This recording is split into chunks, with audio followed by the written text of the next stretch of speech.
You think you want the crown? Everyone does. They write songs about it, they tell stories about it, they start wars for it. No one tells you the truth. The Iron Throne isn't a chair. It's a psychological weapon pointed directly at your nervous system. Congratulations, you're traumatized royalty. You're born into a noble house in Westeros, which means before you can walk, people are already arguing about which god chose you, which prophecy fits you, and which sibling you'll have to outlive. Your crib is surrounded by daggers disguised as heirlooms, relatives disguised as allies. Stories about past kings who lost their heads both metaphorically and very literally.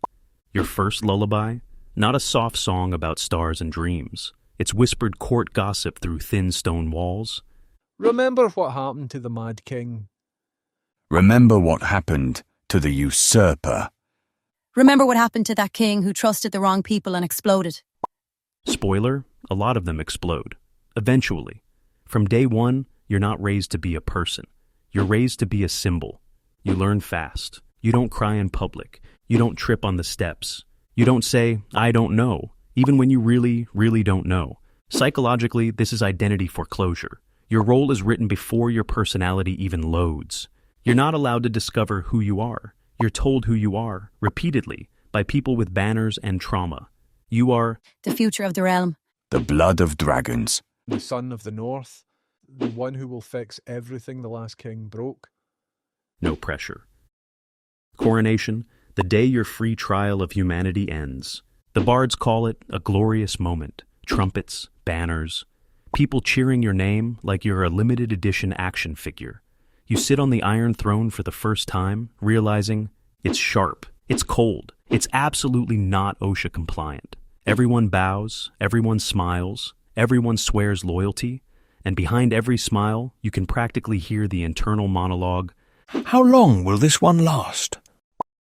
Because in Westeros, kings have the life expectancy of mayflies with better outfits.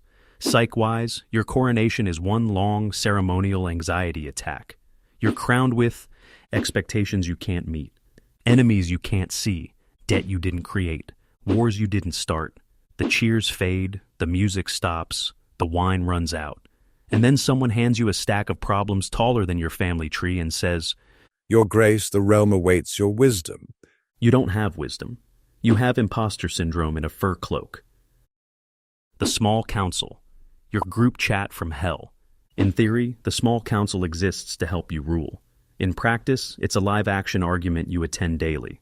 Around your table sit a master of coin who assures you, "The crown is in good health," while quietly inventing new debts. A master of whisperers who speaks in riddles and definitely knows more than he's telling you. A hand who's either competent but exhausted, incompetent but confident, or planning to sit where you're sitting. A religious fanatic, a war enthusiast, or both, depending on the week. Every decision becomes, if we do nothing, people die.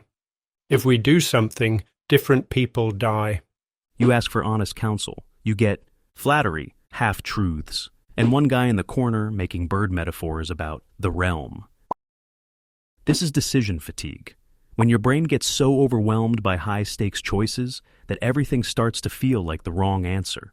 Because in Westeros, if you go to war, people call you a tyrant. If you don't go to war, people call you weak. If you listen to one advisor, you offend three. If you listen to no one, you become a cautionary tale. Your council isn't helping you rule. They're slowly teaching you that leadership is just choosing which disaster you'd like first.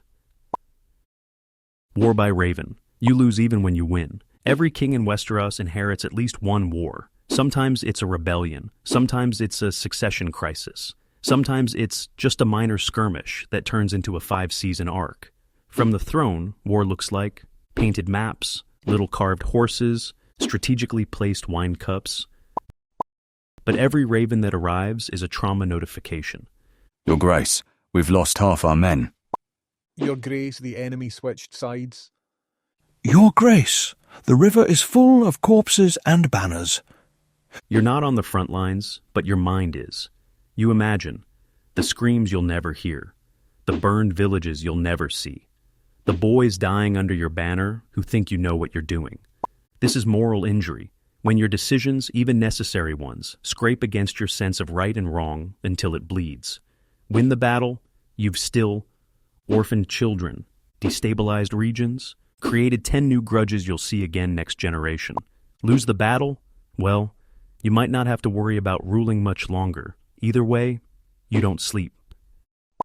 Your family, emotional support, or future usurpers. Here's the fun thing about being king. Every person who shares your blood is both your legacy and your biggest security risk. Your siblings, they can love you deeply and still be used as hostages, married off as bargaining chips, whispered about as truer heirs. Your children, cute, soft, barely coordinated, also walking, talking targets for kidnapping, assassination, strategic betrothal, accidents near balconies. Every smile at a family feast has a footnote. I'd die for you, or I'd kill for your chair. Depends on the day. Psychologically, this is attachment with a side of paranoia. You want to love freely. You also have to ask questions like, Is my heir plotting against me? Is my spouse loyal? Does my uncle genuinely support me, or is he waiting for a convenient hunting accident? you're supposed to be the head of the family. Instead, you're the administrator of an emotional minefield covered in sigils and unresolved trauma. The crown versus the gods. You can't win that one either. Westeros isn't just politically complicated, it's religiously oversubscribed. You've got the Seven, the Old Gods, the Lord of Light, the Drowned God, and at least one faceless deity who thinks personality is a bug, not a feature. As king, you're expected to respect them all, offend none of them, pretend you're chosen by at least one. Problem: different gods come with different fan clubs. Fan clubs come with militias, torches, and opinions on your soul.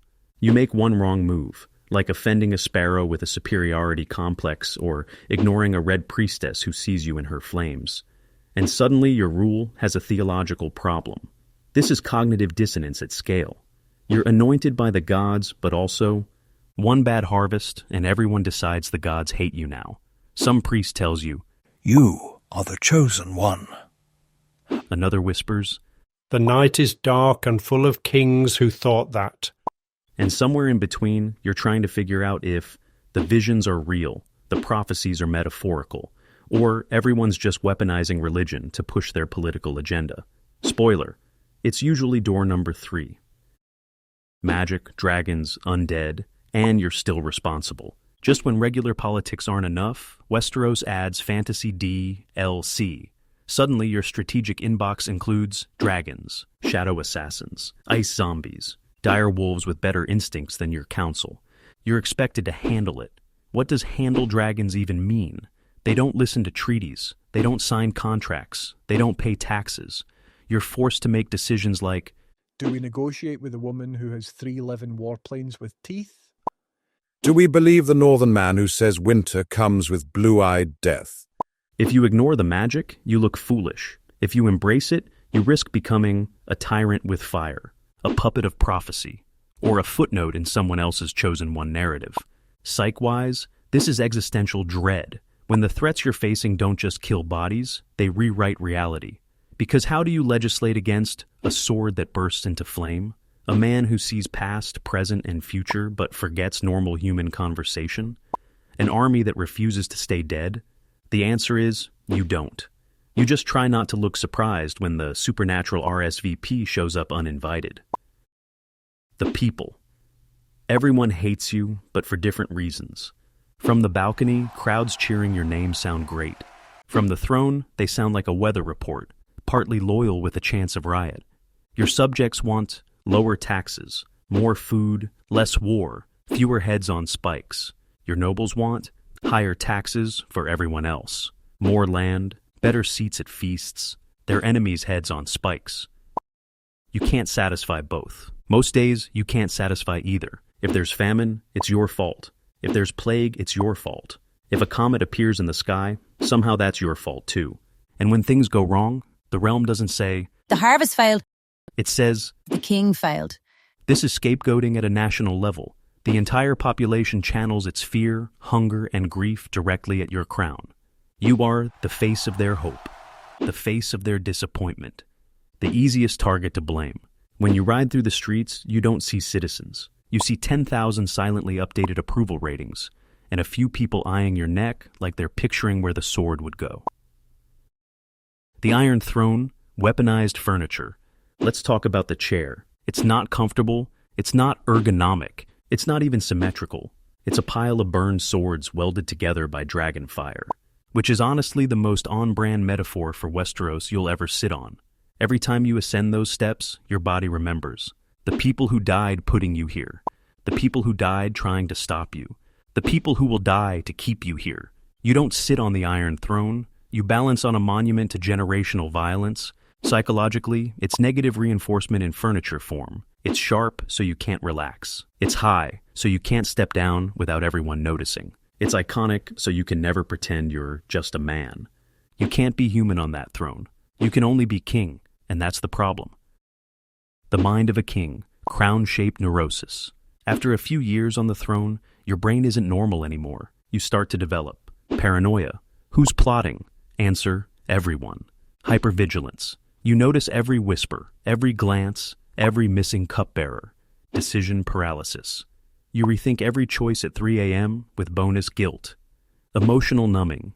Executions 1 through 3 haunt you. 40 through 50 blur together. You can't trust your advisors, your guards, your wine, your own mind. You rehearse betrayal scenarios instead of love stories. You scan for threats during feasts instead of tasting the food. You can't apologize without looking weak. You can't show fear without inviting blood. You can't show joy without looking detached from suffering. This is chronic power trauma, being in a position where every choice matters, every mistake echoes, and there's no safe place to be fully yourself. So, who are you, really? The realm doesn't care. It only cares if you keep the peace, or at least keep the chaos interesting. How kings die. Spoiler, badly. There are many paths to kingship in Westeros. There are far fewer ways out. Most kings will die by poison in a cup, steel in the dark, fire from the sky, an angry mob, accidental hunting trips, or slow, creeping madness. Very few die peacefully in bed, and the ones who do still leave behind a civil war, a broken realm, or children doomed to repeat the cycle. Psychologically, this is the ultimate lose-lose scenario. If you rule kindly, you risk being overthrown, manipulated, or simply outplayed. If you rule harshly, you become a monster in the songs, a warning in the histories, another name on the list of never again until the next time. Eventually, your reign boils down to one question. Will they remember you as the mad one, the weak one, the cruel one, the tragic one who tried and failed? Because there's almost no version where they remember you as the one who lived happily ever after. Why it really sucks to be a king in Westeros. So why does it actually suck to be king? Because you inherit problems you didn't cause, make choices no one will fully understand, carry guilt for deaths you never see, sleep less than your ravens, trust less than your enemies, love less freely than your poorest subject. You are the most powerful man in the realm, and the least free. Everyone wants a piece of you. The nobles want your favor, the priests want your soul, the people want your miracles, your enemies want your head. And the whole time, the only thing the realm is truly loyal to is the idea of a better king that's always just one rebellion away. Being king in Westeros isn't a reward. It's a life sentence served in public, on a throne made of other people's regrets. If you were dropped into Westeros right now, would you still fight for the crown? Or would you grab a shovel, fake your own death, and live out your days as an emotionally stable turnip farmer? Drop your answer in the comments. Smash that like button if your brain feels 30% more cynical, but 70% wiser about why winning the game might be the worst possible ending. And hit subscribe if you're into ideas that stick, figures that sketch, and worlds that remind us that sometimes the people at the very top are living the saddest stories. Ready for your next system update? Tap here and keep playing smart.